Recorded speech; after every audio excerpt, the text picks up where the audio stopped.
the email I sent you with the transfer requests. There. Yeah, and I got a revised one too. Yeah, look at the revised one is the one that will. There was a change in one. There was a change in one of the items. There's a change in another item which they handled at the meeting. But we have that. It's the one that starts with the $6,500 transfer to Selectmen Personnel Services. Got it. Okay, Bob, you all set on that? Yeah. Okay. I had a brief conversation with Chris today, and so I can tell what the I can tell you what the expenses are in the transferring to department.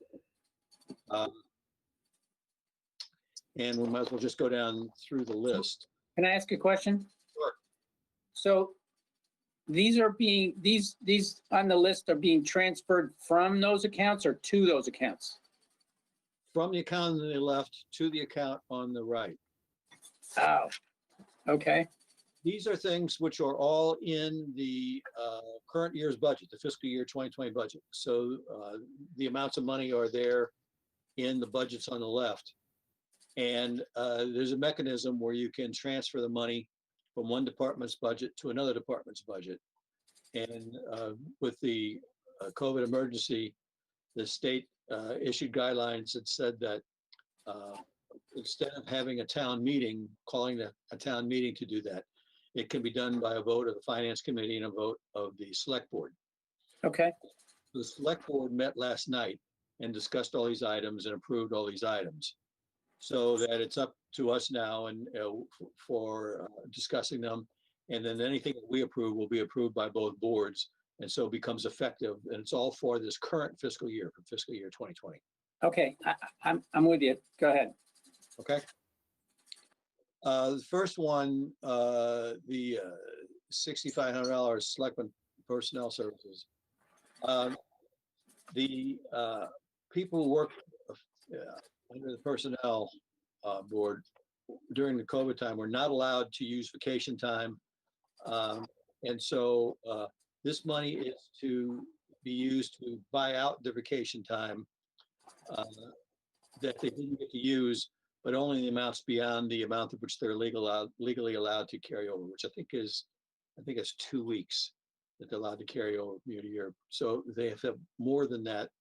They want to buy out those vacation days rather than them carry over and just keep them to all the same rules and regulations about carryover.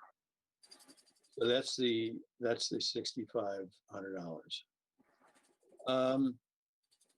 Let me go through all of them, and then we can vote them as a block or have more discussions any one of them we want to.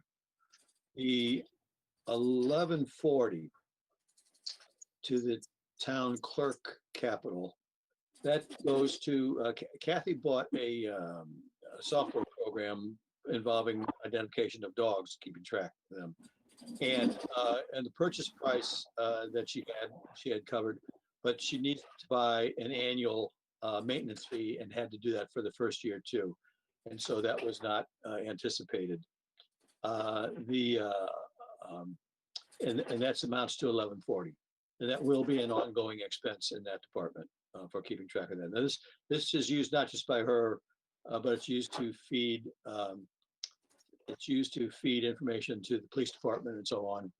People are looking for the dogs that are involved in the program. The 14,000 for public building expenses.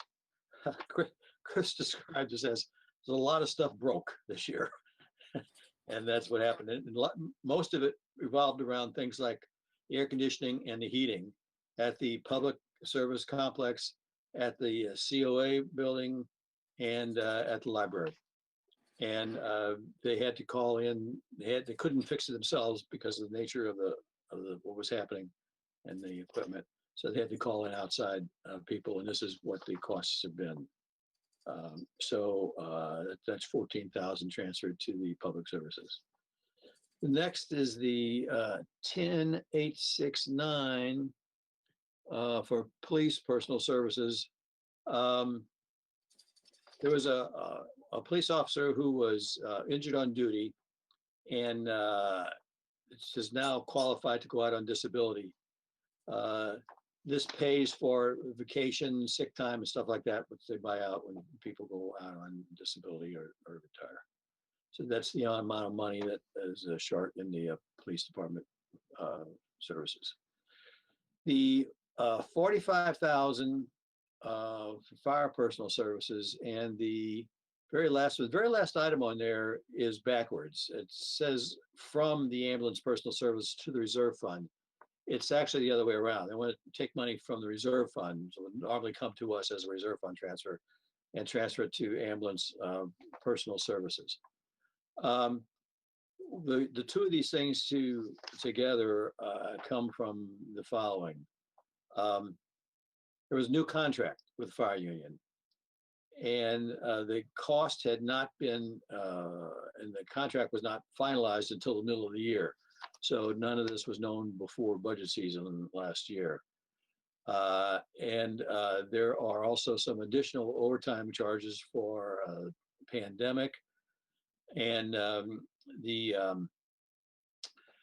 that actually is about $30,000, and we are expecting to be able to get 75% of that reimbursed through one of the COVID pandemic programs, which are available through the government. Now, you're not guaranteed anything, of course, but they've applied for and hope to get some of it back, but that doesn't hurt anything. So those two things go together, cover basically changes to the contract and some additional stuff for the pandemic. The next item, $8,000. This amount is for firefighter outfits. Was overspent beyond what the firefighter budget was, and it is for buying new outfits. It's added some new call firefighters and just keep everybody up on the required equipment, costing $8,000. The next one is very interesting. The sealer of weights and measures. For years and years, we've been using the Northampton sealer of weights. What happened is that they raised their price, and it came out after the beginning of the year. The price went up that we paid them. The price went up by $729. So that budget is short, $729. The $7,501. The Department of Revenue requested that people establish special COVID-19 accounts and charge them with the PPE, the personal protective equipment costs and other stuff associated. So they try to get all the expenses related to those items in one spot. There is a hope that some of this will be reimbursed, but again, it's you ask for reimbursement and then you're thrown into whatever process they have. That was $7,500. The 3433 highway capital, a new tires were needed on the payloader, and the price went up since when we first priced them to when they finally were able to, when they finally got them. So that was the increase in price for something they had budgeted for at a much lower amount. The 1678 was the additional price for a new sander for one of the dump trucks. Again, this thing was priced originally at a lower amount in the budget, but by the time they made the purchase, the price had gone up, and that's a 1678 shortfall. The $1,000 for cemetery purpose services, a shortfall in perpetual care amount, perpetual care account, and Chris figures this is the amount that's going to be needed. The 635 on library personal services. When the library budget is figured, they try to take into account how many hours are going to be spent by the different personnel and the different things that they do there in the library. And during the course of the year, a few more hours were needed in the labor account. And so that's to cover the additional costs. Now, the big one is the health insurance. Chris said there's $152,000 total on health insurance. It's health insurance and also the FICA Medicare tax match. This comes from a number of things. One was that there was a large settlement of the teacher's contract, which was settled after the beginning of the year, and I think included some new people.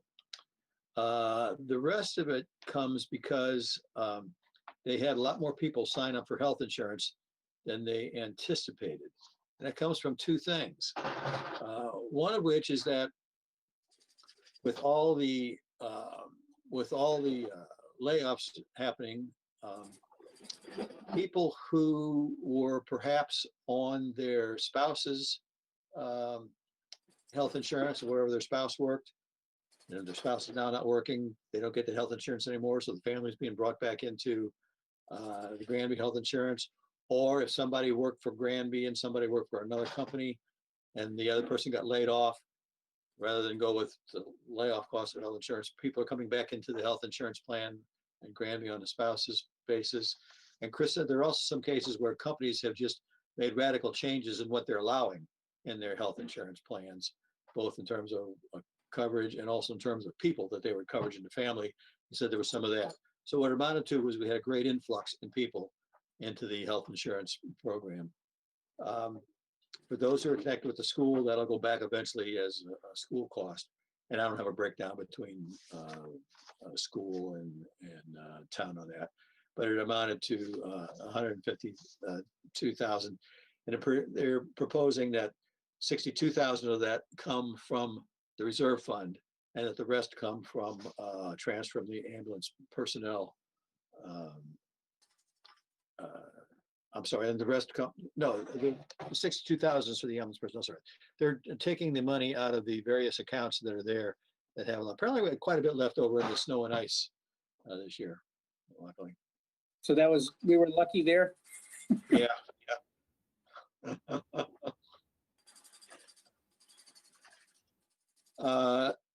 That's about the information I have. You can add, if you have any questions, let me know. I'll try to remember anything else came up, but So the real out-of-pocket cost is the 62,000 and the rest has already been approved and we're just shifting it. the rest is in another budget. We're shifting it. The 62,000 has been basically approved and it's being taken out of the reserve fund. Two questions I have. Yeah, well, On the ambulance and fire personnel. Yeah. Do you have any breakdown of how much of that is caused by the buyout of the unused vacation versus I think that was a separate amount. I think that was the 10, no, let's see. That was the 10,869 from the police personal services. The person had been on disability and there's been an ongoing, whether it's a discussion or an arbitration or an actual case for this year, as I recall, and it was finally settled. And that's the cost of that cost is a separate one. That's a separate 10. What about the fire chief? Is there any costs involved there? Or?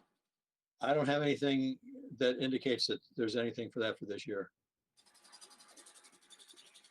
So we're continuing to pay him for a period of time and then somebody else is just covering his duties, or that we already he's on unpaid leave? unpaid? I only know it was in the paper, and I think he's on unpaid leave for June.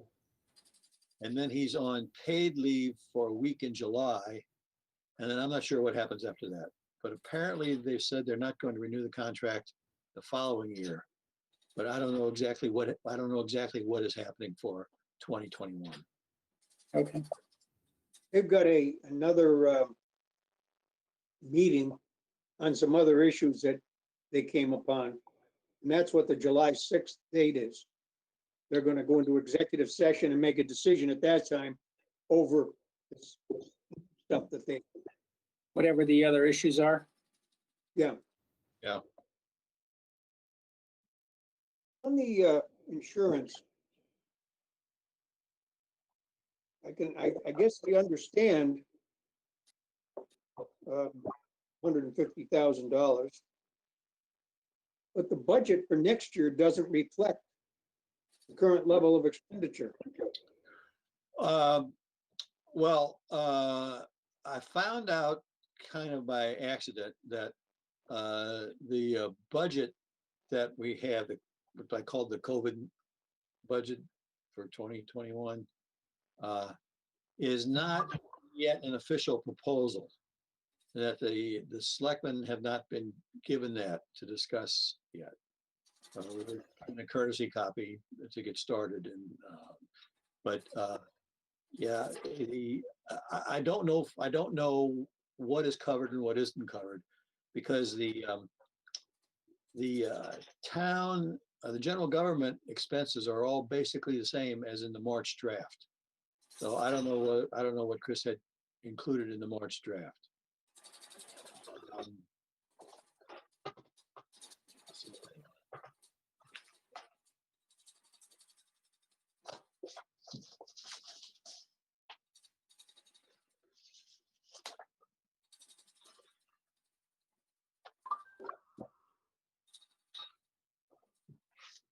I'm looking at my.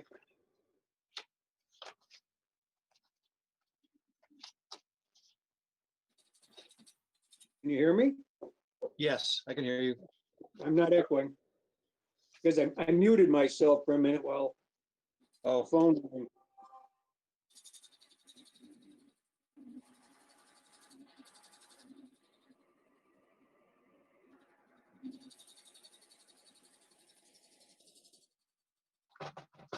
Well, I don't have anything on that. So in other words, I don't know whether or not adjustments will be needed to any of the departments. But I know that I looked in the budget, and it appears that all the department budgets are all basically identical to what they were in March. Yeah, actually, there's only about 2 changes to them. Yeah. One is in the selectmen's budget. That's the major one. And then there's a swap between fire and ambulance, running some personal services from fire through the ambulance enterprise fund. Other than that, it's basically all the same numbers. Yeah. So I can ask that about the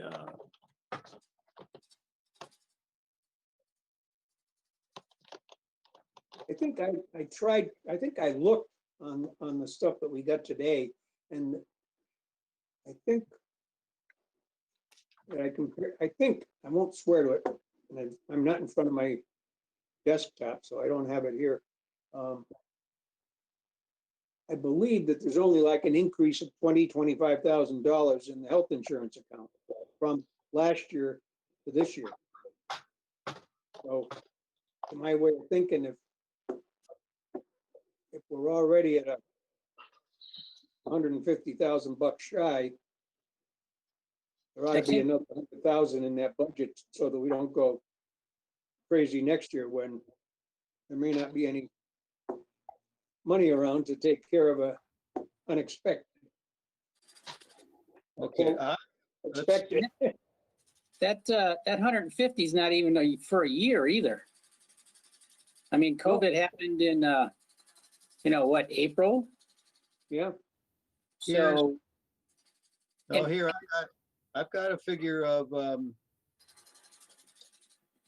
$163,000 of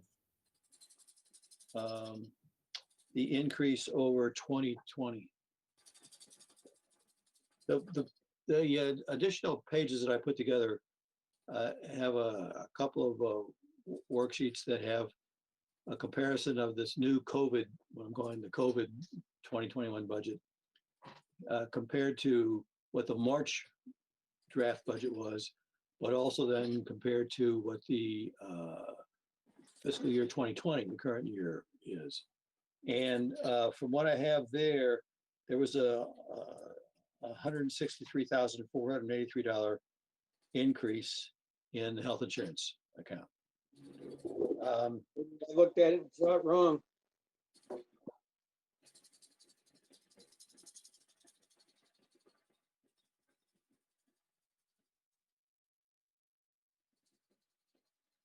Yeah, there was no change, and there was no change from the March version to the June 24th version. There was a small amount in workers' comp, and the amount in the police department, I think, didn't go up by two. Amount in the police department.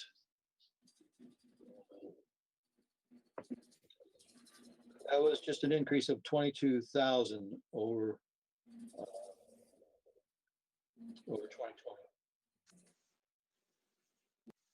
You might have been thinking about that.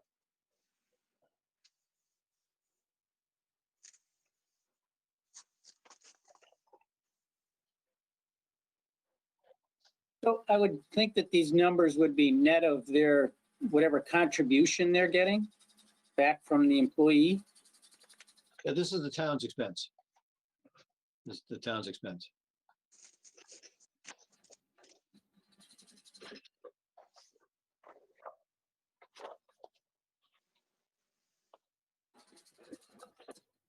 Are people, are townspeople, town employees out on furlough still? The unemployment got up to 22%. Oh, I mean, just the town residents, you mean? Yeah, Or no, town employees. I think town employees were out on furlough. I think they've kept everybody working. They took the highway department and they changed hours all around. So they're working, I think, more hours in a day, but fewer days, and they're spread out over the whole week. Now, So- I don't think that My question would be, if people are out on furlough and they have health insurance, then we would be out the money that they're contributing. Or we could be out the money of their contribution, depending on how they structured it. yeah, So I don't- you're paying 100% of it instead of paying whatever it is, whatever percent. Yeah, I don't know if what you're on is a furlough under this emergency declaration. I don't know if the rules of being laid off imply, or whether there are rules that you're still an employee in terms of your benefits, both what they cost you and what your company pays for. I just don't know. But I don't think any town employees were furloughed. Okay. Yeah. And that was my I don't understanding. believe school employees were furloughed either. No, I don't think anybody was furloughed. Okay. So it is a pretty big number for 5 months of the year or whatever it is, 4 months. Yeah. And I don't know what assumptions went into it next year. No. I did have the data of our earlier, but I looked and yeah, it is up 160. Well, I guess the question would be, I would think we're approving this, but we're going to give it the budget in this category an extra sniff for next year. Well, that's one of the questions. That's one of the questions I have for Chris, is that what are the implications of this transfer for what we're doing on the health insurance budget for next year? Right. And if it's either covered there somehow, or so there are some assumptions being made about people going back to their other situations. The unemployment has dropped. The unemployment for Granby residents, not town employees, but Granby residents, had gotten up to 22%. Wow. Yeah, no, it was a lot, 22%, and then it came down again after the peak. But it was a lot of people. Over a fifth of the town was unemployed. So that's one of the things that is worrisome about the future. I'm involved with a group, Western Mass Economic Development Council, and they are sort of projecting, hopefully, that by 2023, the economy will come back. I think the state is using, there was a conference with Senator Lesser by the number of people, and I think that the state is using, and I hope that it will come back by 2024. So that people are really paying attention to what's going on in the economy and what the possibilities are not expecting a recovery anytime soon. But I haven't seen that translated into projections on specific unemployment rates, so I don't know about that. But I know it was a lot. It was a lot for Granby. Okay. And we can talk more about that when we talk about the budget. So, are there any other questions? You want to take a vote on this? I'll take a motion to approve all the articles as written. I'll make the motion. Bob, I'll second it. okay. Any further discussion that we need on these? If not, then all in favor? Aye. Okay, and nobody, excuse me, nobody opposed or abstaining. Okay, that takes care then of those requests. I will say this is a lot faster than a town meeting.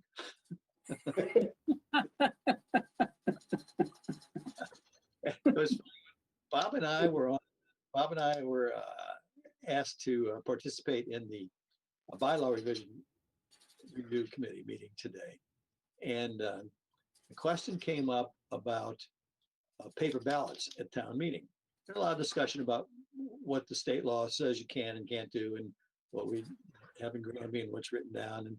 But then somebody brought up that there was only one time in the entire past umpteen years that they remember somebody asking for a paper ballot. And so, in which you can do, in the town, the people there can vote for. But as part of the explanation, it was explained to them, said, okay, but to do a paper ballot on this one item will take probably a total of about a half hour's time. So the town voted against doing a paper ballot because of half hour, whatever the issue was. So. I thought I remember that. That couldn't have been that many years ago. I don't recall it myself, but I can remember one or two secret ballots in the past, usually involved the police department.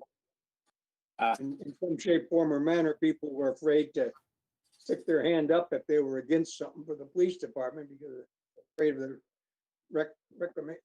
recriminations. yeah. I'm led to believe that there have been some discussions about something that we had discussed, the Finance Committee, of electronic voting at meetings. So maybe that'll come back for official discussion at some point. Anything, anything you want to share about what happened at the bylaw meeting, or where that's going, or in reference to us? Yeah. Bob and I had been invited to attend a couple of other meetings and to write up some things for them and make comments on what they had done. So we did that, and working on something that gives a little more say to the select board for what's written in the budget. It's working on basically keeping Chris in charge of the budget and making maybe even a little more official than it is now. And but we're talking about having that budget book that goes out of the annual town meeting booklet include, if there are any different recommendations about pieces of the budget from the Finance Committee or the Select Board. We went through a long explanation one meeting about breaking the budget up into different pieces. And part of it is really, you can't say that anybody's in charge of some pieces of it. They're expenses that have to get paid. And that if you don't pay them, then you're in trouble with the state, or you're in trouble with the government, you're in trouble with somebody. You're legally required to do that. There's just tons and tons of money in the budget for which that's the case. and there are other things which look like they're discretionary, but really aren't. So there's a small piece of the budget. It's basically all these things that we talk about for budgeted departments, which are discretionary. And even there, a lot of that budget is not discretionary. So we're talking today about the possibility of having any, and everybody recognizes that there are usually just a couple of issues for which there's any disagreement between the select board and the finance committee and the town administrator.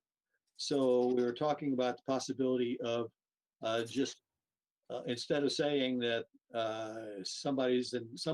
this is somebody's budget to recommend to the town, that here's a budget to be recommended to the town, and there are alternatives on a couple of issues.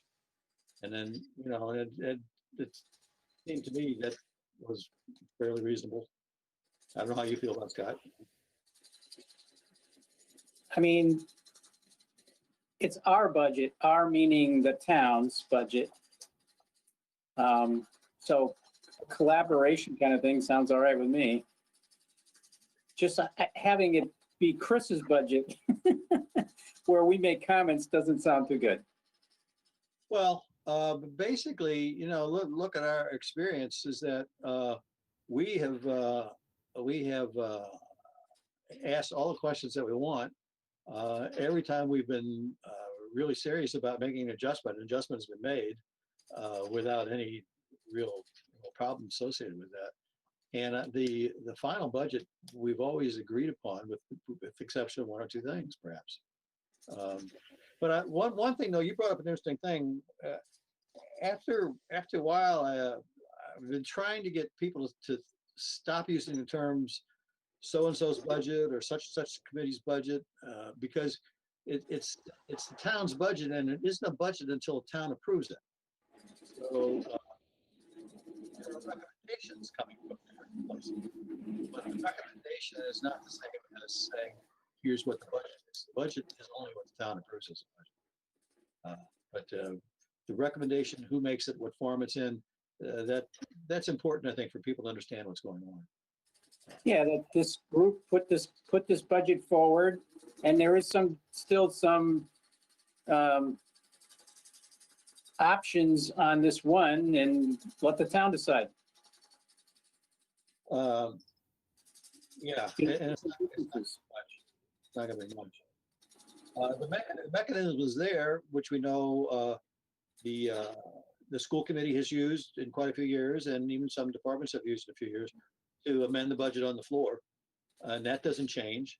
And that's still part of what the budget process is. So we were talking about a couple of minor adjustments to the annual town meeting booklet. And I think that there's something which we can live with. And we're going to preserve what the role of the finance committee is in being this outside independent group. Another example, with the changes in the bylaws, a lot of things were taken piecemeal from the current bylaws. Some things left out in whole paragraphs, some ideas left out, some put in to put together a draft form, which is now under discussion near the final stages of it. And for example, in the current bylaws, there are comments that say that the finance committee should be basically neutral in their decision making. Shouldn't be biased towards one way or the other, but should look at it in a dispassionate manner and come up with their best suggestion for what's the best for the town. And I suggested that we put that language back in when we're talking about appointment of members to the finance committee. So just so I think it's kind of important that the finance committee looks upon itself as almost having a fiduciary obligation to the town about the recommendation that it's made, which is independent of a political agenda in order to put a budget into account for a political agenda. So That sounds good. I thought it was a good meeting today. Okay. I appreciate you guys taking the time to do that. So we volunteered to do a little more work for them. Not open too much. Huh? You opened your mouth too much and volunteered us. How is that different than normal, Jeff?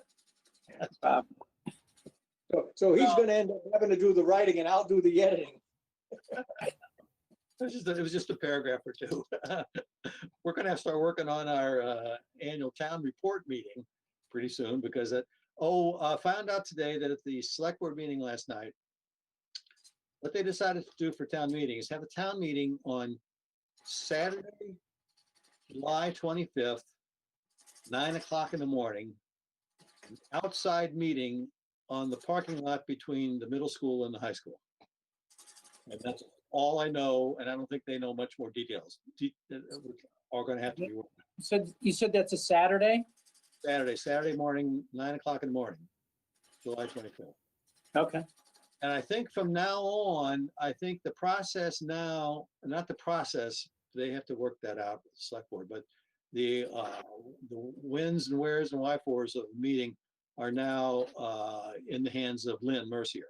The town moderator is now in charge of determining, as you get closer to the date, whether or not it's be okay to have a meeting, whether or not it will comply with the governor's guidelines, whether or not it comply with safety features, and that I think the moderator has the ability now on her own to alter the date in, I think, up to 30-day increments. Okay. So we're a step closer, but right now it's a Saturday morning. So is it going to be one meeting, two meetings? I think we'll try to do everything in one meeting. Okay. I don't blame them for that at all. Trying to get people together for 2 meetings. A lot of people aren't going to be happy going to even one meeting. 6 feet isn't enough distance, but if anybody really is affected. So I've got a question for you to ask Chris. Okay. On this. In the event it rains on that Saturday, yeah, all right, we've got to have another date. We can't hold meetings on Sunday. Therefore, we're into August. Do we have an August 1/12 budget approved? I'm assuming that we have or will shortly have one for July. But that would pop us into, if the meeting isn't until sometime in early August, what do we do for it? there are 5. I'm looking at my calendar. There are 5 full days the last week in January that select board can meet and do a budget if they have to. So, but it's still, what if it rains?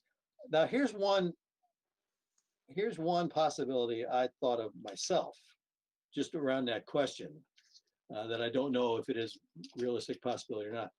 The reason why they started talking about an outside meeting was because they looked at the amount of space that's in the high school gym, where we usually have the meeting, and the amount of space that's in the cafeteria, which we've used for overflow meetings. If you recall, in past, sometimes we had both those places filled. And Chris said from the amount of space that they have, the square footage in those 2 rooms, it looks like under the guidelines, you could get a maximum of about 150 people. And they don't want to have a town meeting, which would be limited to 150 people. They don't want that possibility that more people would show up and that you could be in no problem. What I don't know is if it starts off as a meeting in the parking lot and has 100 people and it's raining, whether or not they could just move it indoors at that point. I don't know what the rest of you, whether you've got to be prepared with the thing having been sanitized or what. So, but I had a kind of a similar sort of question about what happens if it rains. But what Chris said, it took them 50 minutes of conversation to agree to have a meeting on Saturday morning. So I didn't imagine they spent much time talking about anything else. How long did you say? 15 or 50? At 50 minutes of conversation to arrive at the conclusion to have the. That's about a similar length of time at their prior meeting. Okay, we can adjourn, or we can spend a little time going over the preliminary budget. If you have a little bit of time, it might be worthwhile to point out a couple of observations. But it's up to you. We can just put it off and call an official meeting next week. I could put some time in now if you want, like 45 minutes or something, or Bob? I'll have to put off my cocktail. Well, you could just blank your screen and shut your mic off. I don't know if I haven't seen any written bylaws of the finance committee, but I don't know if an iced tea is out of the question for a refreshment beverage during the meeting. So what if we do less than 45 minutes? Would that be better, Bob? It doesn't bother me one way or the other. I'm just talking for the sake of talking. Okay, I looked at the draft. What I saw looking at the comparison sheets is that basically Chris has reduced the total state aid by 20%. You hang on for a second. I did a summary of everything myself, but I didn't print it out, so it's on, I've got to go print it out downstairs. So I'll be back in 3 minutes or whatever it takes to do it, okay? Yeah, sure.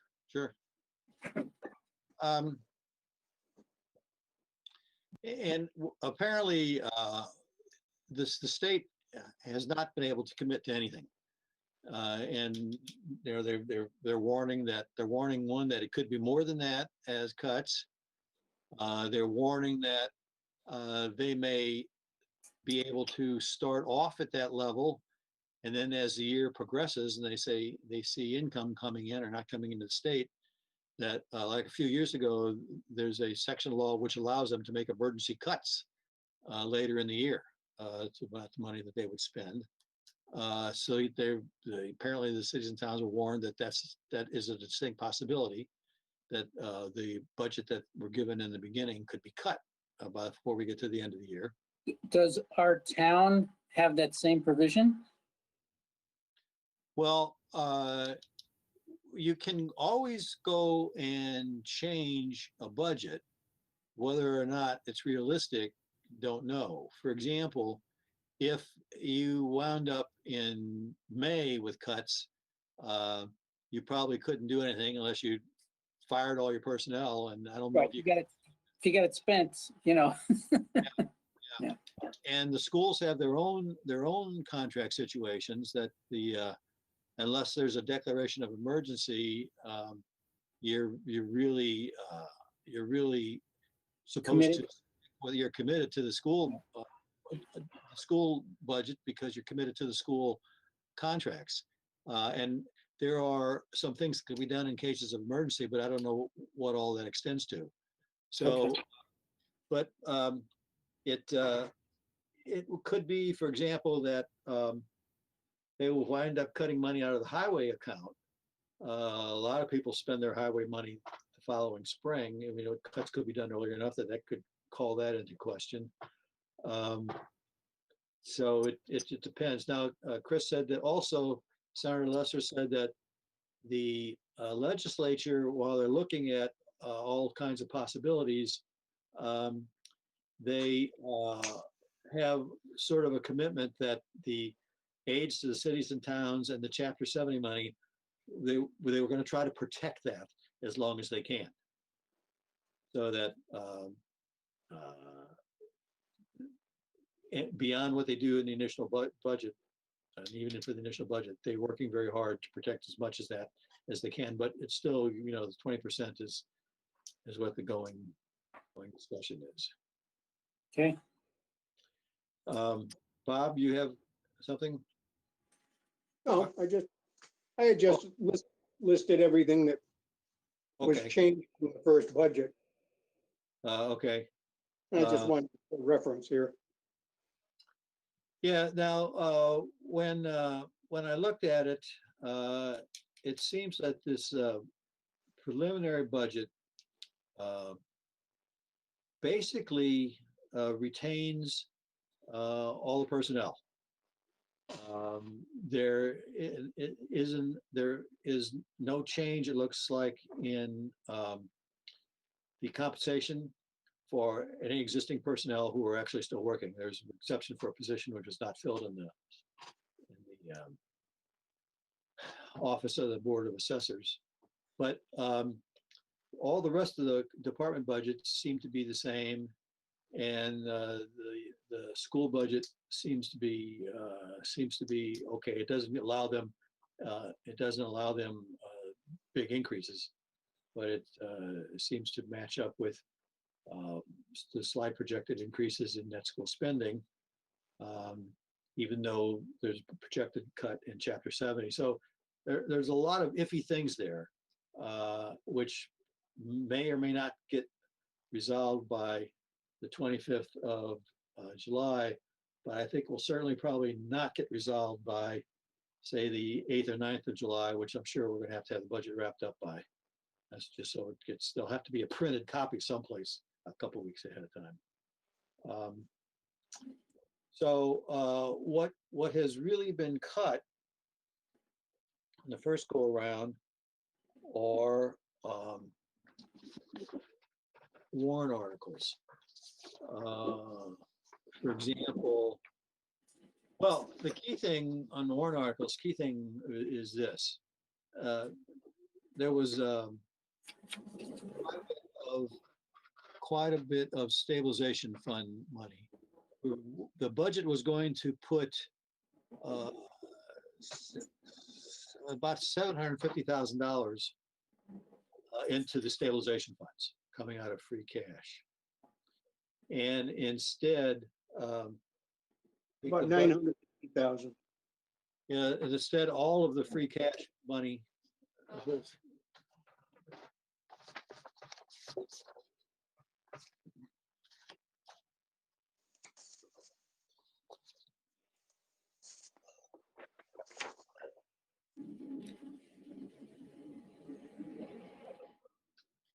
I've got about $1.5 million of free cash. And that entire amount of free cash is going to be included in the budget for expenditures. Now, in past years, the projections were made that would allow for free cash to come in spring. And, we've basically run the budget as two budget sessions, one in the spring before the fiscal year starts, where we pass the official budget for the year and cover as much as we can with the slightly conservative assumptions. And then there's always been an additional special town meeting in the spring. And in the additional town meeting in spring, quite a bit of money has often been spent coming out of free cash for the current fiscal year. And a lot of times it's been equipment, other times it's been other unexpected things.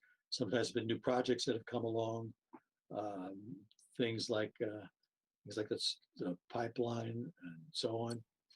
So what we're doing is we're really saying that the combination of that plus putting off purchasing of the capital equipment means we're really putting stuff off, which is not going to come back. The state is not going to make up this money. They're not going to show up in 2 years and say, well, that $1 million we didn't give you for 2021, we're going to tack it on now. That's not going to happen. So somehow or another, we hope that the town realizes that there are a lot of things being done to keep things going as they are for another year, but and we can absorb a hit for a year. But if this goes on 2 or 3 years at these reduced levels, this isn't going to work. So collectively, we're making a decision to recommend the town that we, in fact, subsidize the budgets for a year and hope things get back to their former position earlier than 2024. Yeah, that's right. That's right. So it kicks things down the road a bit, which is probably perhaps all you can do politically, since there will be a floor on what the schools have to spend, and they're very interested in spending much more than that, and you can't cut that much out of the budget unless schools participate. So that's sort of my view of what the short term and intermediate term is. It's looking very tense for a couple of years, and we're just going to have to see what happens. But for next year, we can absorb it. Assuming it's only 20. Assuming that we get back to some semblance of. No, that they only cut us 20. Oh, that they only cut us 20. Yes. Yeah. I would hope we would at least know that by the time we have it. That's a month away from today. Gives the legislature another month to work on. They have no commitments for a time frame, as far as I know, but at least it will be a month closer. We'll know at the town meeting whether or not the projections are at all realistic for next year. Okay.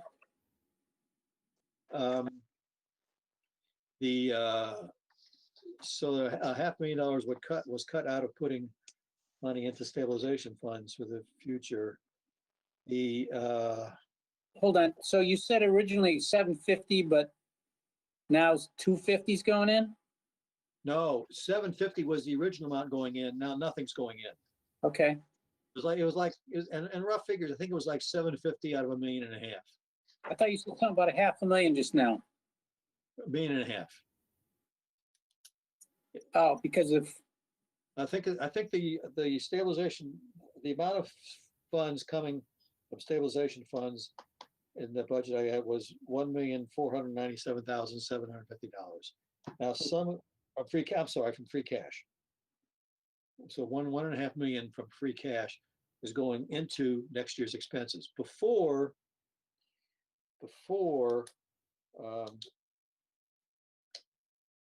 we were putting looks like about half of that into stabilization funds and spending about half of that. Okay. I think I'm reading it correctly.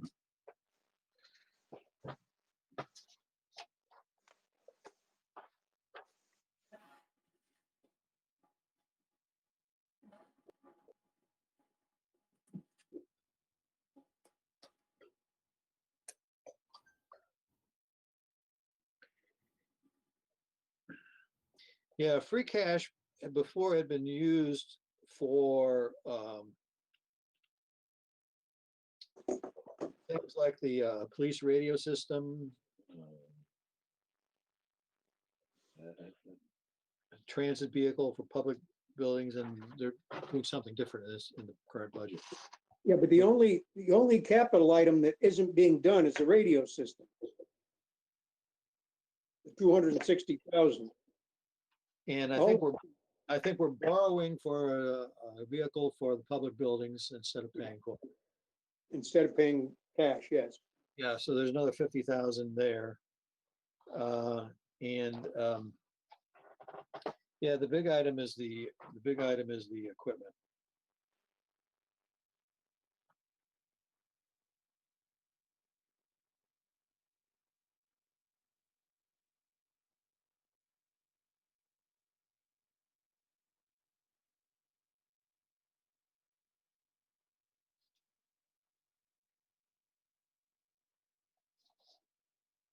So the radio system's in and what's out? No, the radio system is out. Oh,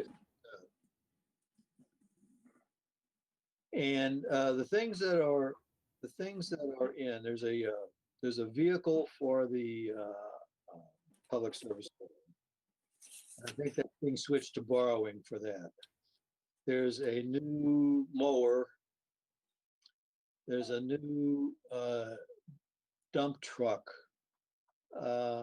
Apparently there's a truck which is quite a bit used by the highway department, which is not covered in any way. I think that's the one they're talking about. that they really need a covered truck. Sometimes people have been using their own vehicles for some of these things. And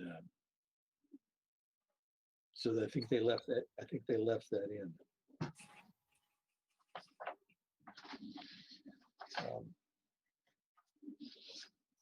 Talking about a dump truck and you talk about a covered truck, we talking about a cap on a pickup? No, it's a Covered truck. dump truck. Sorry, It's a $220,000 dump truck. when you say cover, I don't understand. Apparently, they use some truck for carting some stuff around. And I don't know whether it's something like a dump truck without a cover or what the vehicle is. But I was told that there's some vehicle which they use, which is, if any kind of precipitation, it's worthless to them, and they need it a lot. And so they're asking that it be kept. But I'm not positive about the particular descriptions and all that. And those sorts of things we got to follow up on. Okay, And, but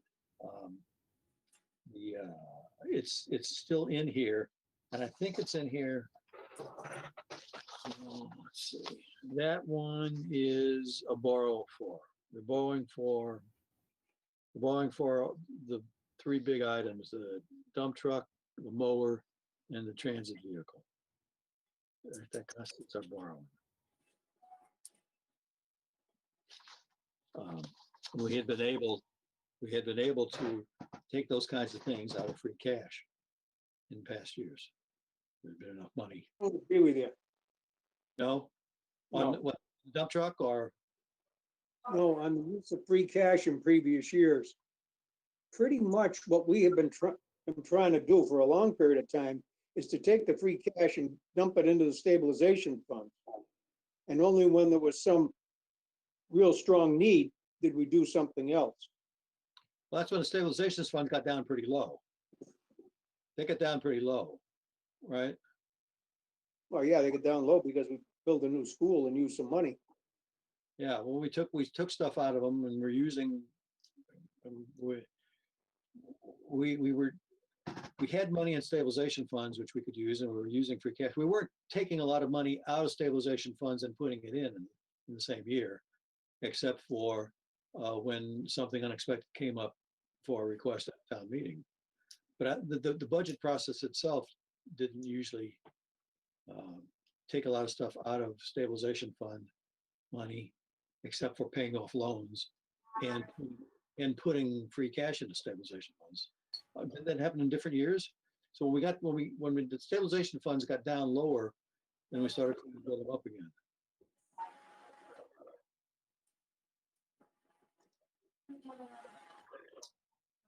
For example, this year there's still, I think it's $99,000 coming out of stabilization fund that over the past few years when we've borrowed money,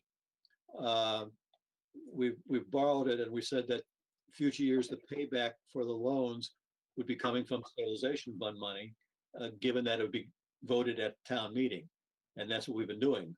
So there's this sort of rolling 5-year amount, which I think is 99,000 next year, from past capital purchases that come from that will vote to come out of stabilization funds. So is that the intent with, do we know if that's the intent with this money that's being borrowed this year? That I don't know. I haven't seen any specific warrant articles that talk about that. I do not know that. There's it's hard to imagine that amount of money would be expected to be paid for out of the regular tax base over a 5-year period, because that's a total of what? That's a total of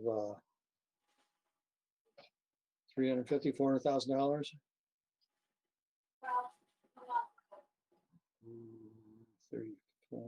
It's almost $400,000. So we wouldn't expect that to be able to be taken out of regular tax revenue.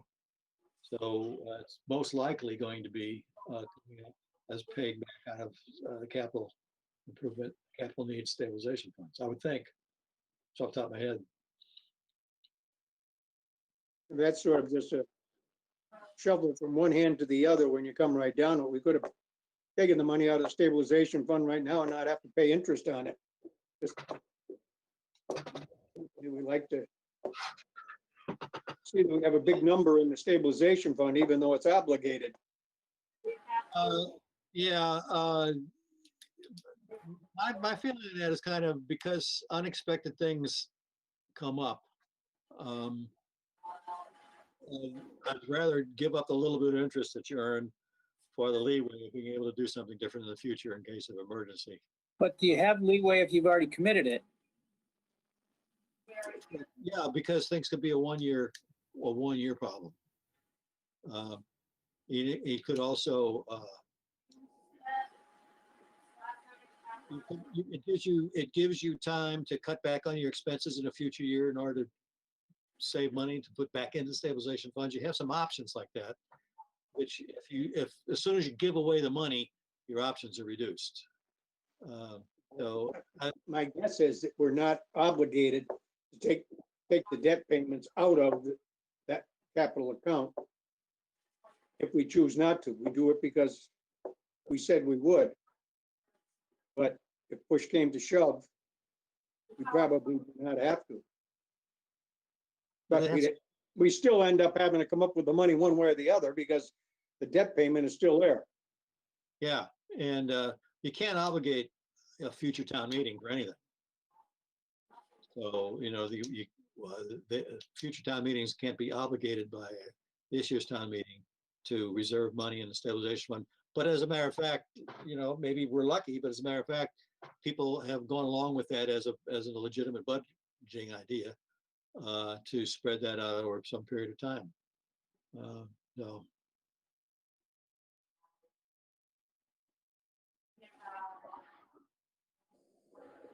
I'm concerned like you are of the getting back to even some 3 years down the road.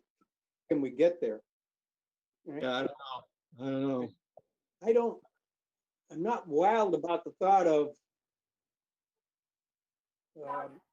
pretending as if there's no problem this year, as this budget would basically say. Certainly it's not terribly painful.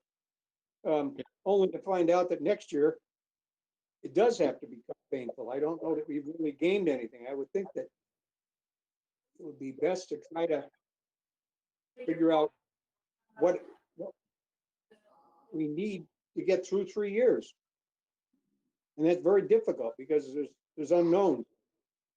Yeah, I think that's the problem, that even in Massachusetts, there's enough disagreement about the future course of the pandemic that things that we would think of as being issues you should approach from a financial point of view will quickly get transferred over to becoming political arguments.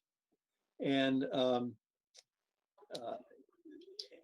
many people may know someone who's been sick with the COVID-19 disease, or even know people who know people who have perished from it. It's still hard to say that this is a very visible kind of sickness, and people just do not want to believe that it's as bad as it potentially can be. So to try to convince people that we should start cutting back now is very difficult. If it over a 2-year period of time, if we're in the same situation next year, it'd be much harder for a political argument to prevail, I think. Not positive, but I think it'd be much harder for a political decision to prevail. So I think that's why a lot of approaches are saying that you're never going to win an argument this year. So don't try too hard. Don't spend too much capital doing it. Do what you can and get everybody prepared. Nobody's prepared, I think. Nobody's prepared for the argument that says we have to reduce the schools to the bare minimum, and that we have to cut back on the highway department again, and those sorts of things. We know for the rest of the town services, we're really we're barely above minimum. Is Were there, you? have other towns made similar calls around us? I don't know what other towns have had their town meetings, but I don't know what they've done in their town meetings. I'm just saying, we go one direction or another, and then somebody comes back with, well, all the towns around us went the other way, Yeah, What- I One of don't the know. difficulties is that the way we've done business is to have a balanced budget when we're done with town meeting and that's it. Many communities do not do it that way. They pass a budget and then come back and amend it up or down later in the year. You take South Hadley, not as a bad example as such, but their town meeting is early April.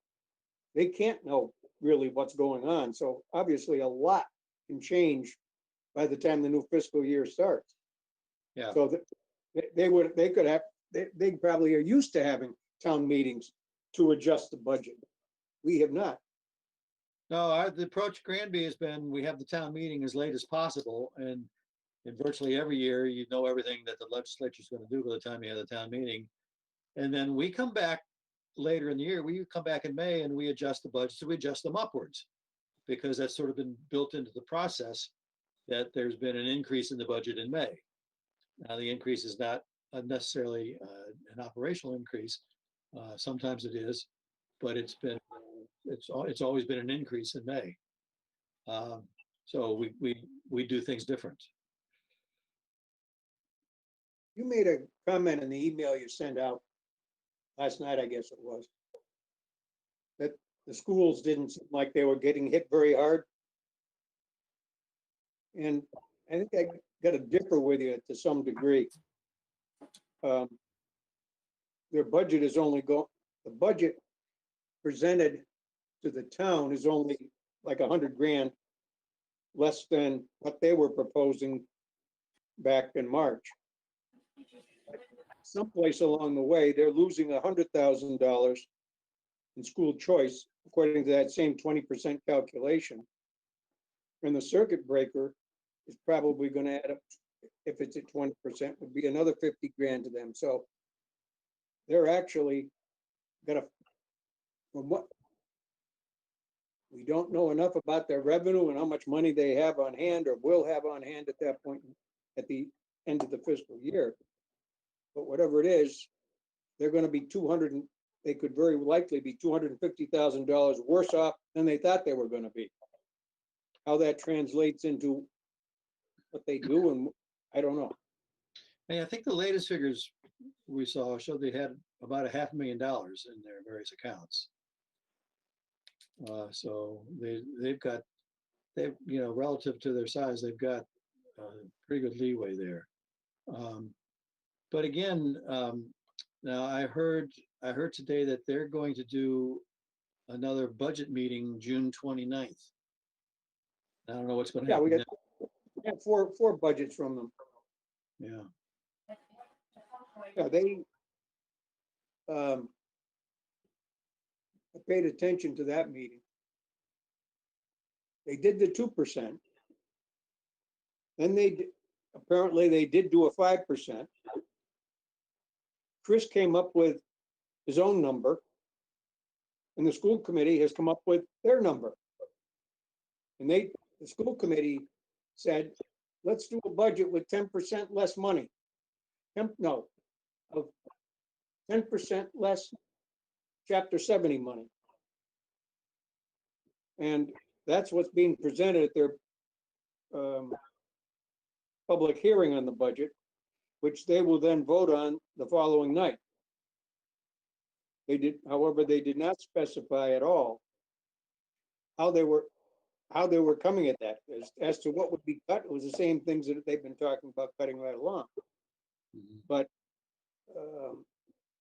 how much they were going to use in the way of offset money was not mentioned, and the specifics weren't mentioned. They were really just talking total dollar amount. So if state aid was, Chapter 70 is 468,000 is my memory, that may be right.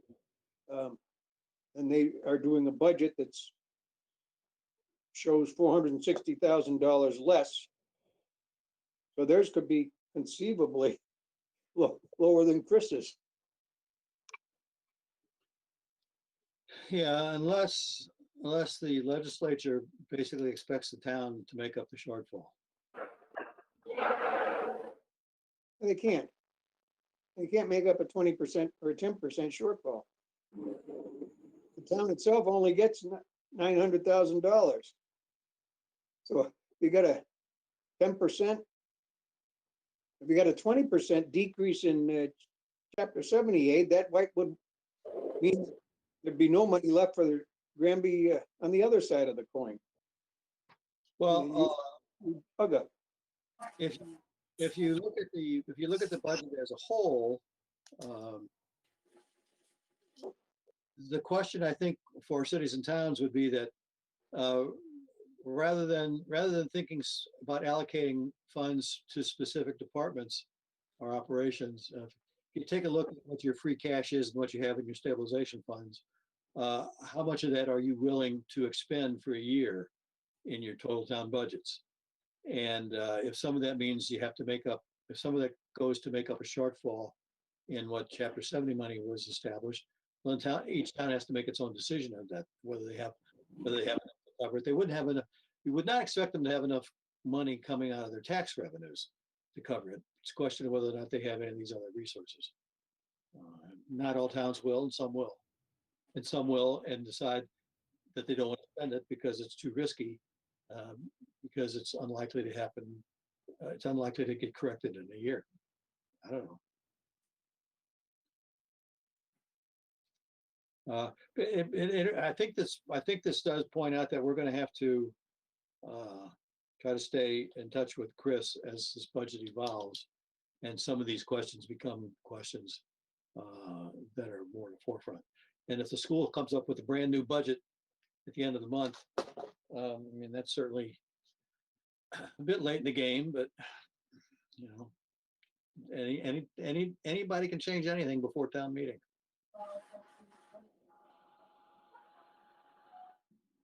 You know,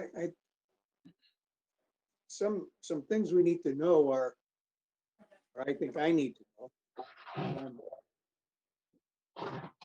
I want to know what the amount of money is that the schools may be returning this year, both in the transportation account where they settled on so many cents on the dollar for the last part of the year. Which account's that? Pardon? Which account? Which The account? Transportation account. Which has to come back, but just wait until July 1st to find out isn't going to help with a budget that has to be done 2 days later. And also, is there any money coming back for the rest of the budget? Particularly in the expenses, since and there was some indication in something that they said, I believe they said it, that there was a fairly good sized chunk of money coming back. Those two items will serve to bolster whatever, or to go into free cash come the 1st of July. Except that we just gave away about 160,000 of the money that would be coming back as interdepartment transfers. Of which the majority went to the school department. Or the majority of the health insurance did, so probably 100,000 went to the school department right there, which isn't going to show up on the in-kind stuff. But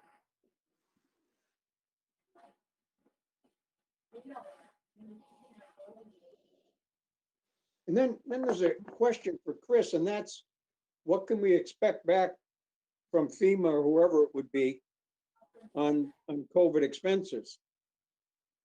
Because that could be a pretty sizable number.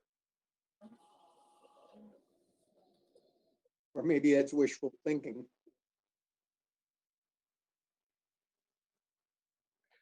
Well, that's that's a conversation I had a little bit about today, and there was a there was the possibility of 75% of the $30,000 amount, and there was a possibility of uh, possibility of uh,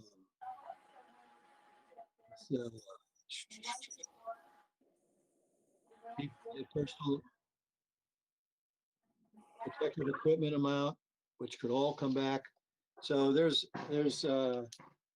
you know, probably in the neighborhood of probably in the neighborhood of $30,000 that we might be able to get back from those sources. The kind of number I'm thinking is six figures. And Chris had a number that he told to the Board of Selectmen as to what was being submitted as the town's expenses. And my recollection is the number was over $500,000. Now, that I had could a be, hard time coming up with that, but does that come from classifying some services being essential services or the emergency services? I think so. Please, yeah, I don't know what that figure is.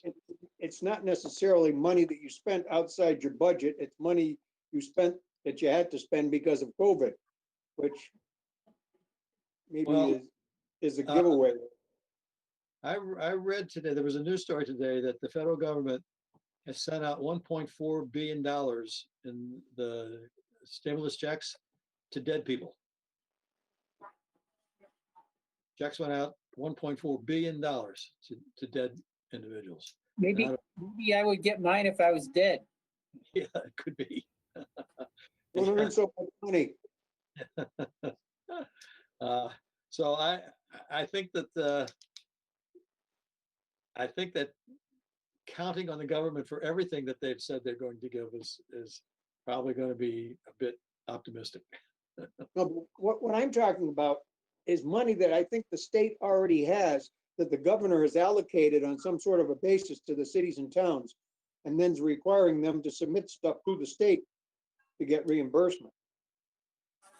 I would think Jay would be all over that. Yeah, the state has an amount of money. They have no idea what they're going to get asked for. Right. And even if it's- Chris had to submit something to Boston, so yeah, he would have some sort of a feel for what it is we might get, or the maximum we could get, something.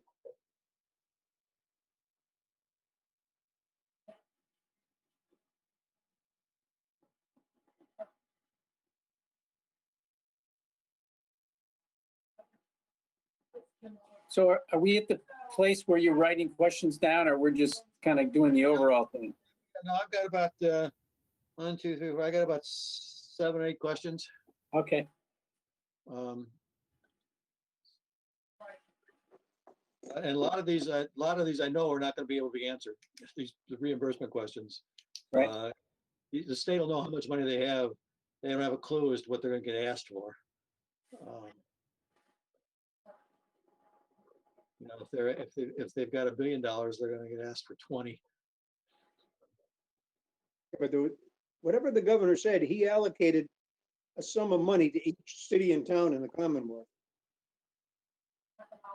I don't know whether what he allocated was the total that came.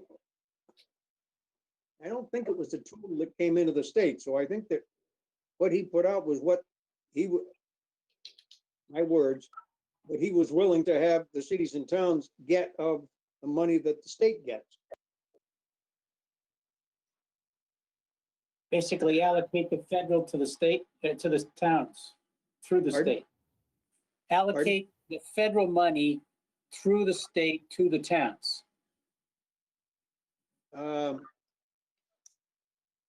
me change a couple of words. Federal money to the state and the state to the towns. Right. In other words, it wasn't money from the federal government to the towns through the state.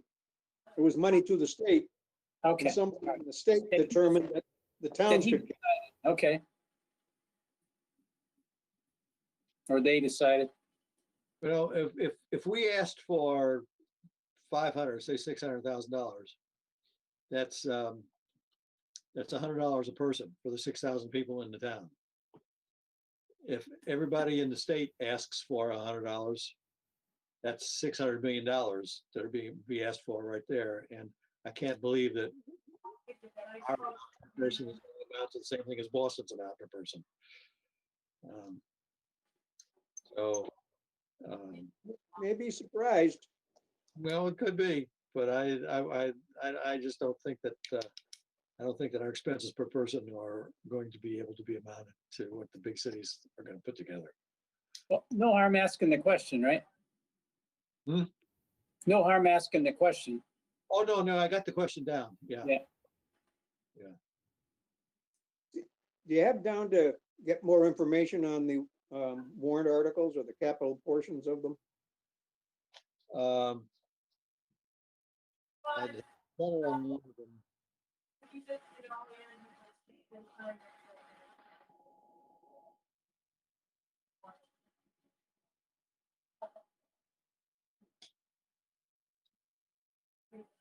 I had it about the dump truck, more information about dump truck. I'll just ask a general question to go through the different warrant articles. You know, one thing that could occur, in my way of thinking, but I'm not doing the budget. Things like the OPEB and the tree work and the Yeah. 200 for paving, those could all be deferred. I'm not saying that they aren't necessarily needed, but if you're trying to get through 3 years, I don't think the roads will fall apart in 3 years. Obviously, they'll be in a lot worse condition, but sort of, I guess, the issue is how important are they in the immediate term as against the near term? For the for two of those, for the paving and the tree work, I would imagine those are the kinds of things which a lot of work happens in the springtime. Some will be in the summer, so that if you have to make an adjustments later in the year. Oh, while you're going, I mentioned to Scott, Chris had said that the conference they had with Senator Lesser, besides not being able to commit to anything and suggesting we go with a 20% cut, they also told everybody, and make sure that everybody understood it, that they have the possibility of making the, whatever the designation is, of the budget cuts later in the year. That happened a few years ago when come the spring, they said, well, by the way, we're not giving you what we told you we were going to give you in funds. And that, he said, that should be figured into the planning of every town. So that, got to break in on that, but but it goes back to saying that if we haven't spent those funds and we have to make cuts later in the year because of something like that, that would be a good place to think of a reserve within the budget within this draft budget that could allow for that kind of cut to happen, which would be warranted as a possibility. That would kind of go towards Bob's suggestion that we start cutting a little more now and saving something for a rainy day. Well, but if you do it operationally instead of as setting the annual budget, then you can in fact turn this into a financial issue later in the year when it comes up, rather than a political financial issue in the beginning of the year. You know, put it in the budget and you can take it out later. You can always take things out of the budget later that you haven't spent money on, and you can including transferring to other budgets.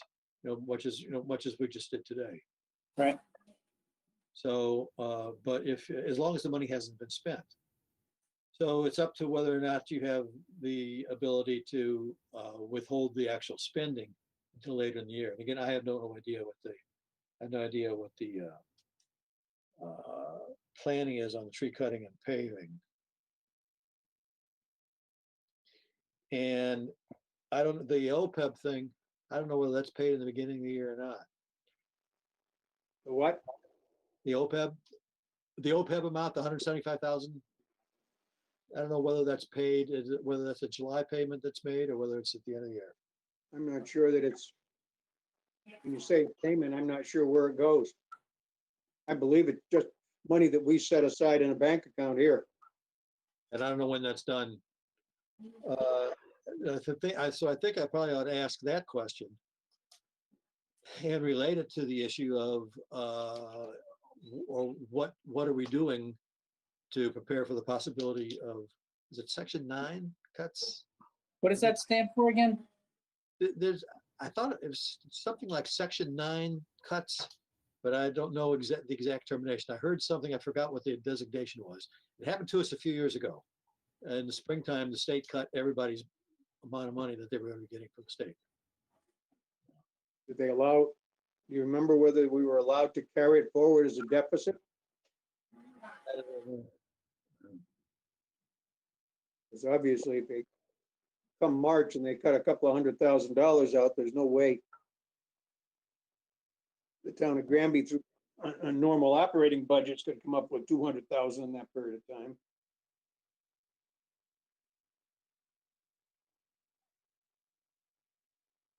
What does OPEP mean again? Look up the other Post-employment benefits. benefits. That's the thing that, all that the, Excuse me, other, and the other is other than retirement. yeah, the unfunded liabilities of companies and cities and towns, Okay, billions of dollars, even billions and billions of dollars that have been promised to employees, but in fact, there's no funding and no funding process for them except for these OPEB payments. Me, I get my chunk out of that. I'm part of the liability. Okay, anything else? There you go. That's enough. I'm gonna try to see when they might, I don't know what the select board schedule is of when they're meeting, but they got a lot to do in the next couple weeks. And I'll try to get these questions into Chris. Okay, should we adjourn for the evening? So Sure. moved. Okay. Second. Okay, I want to thank you for participating. And I'll get another meeting together as soon as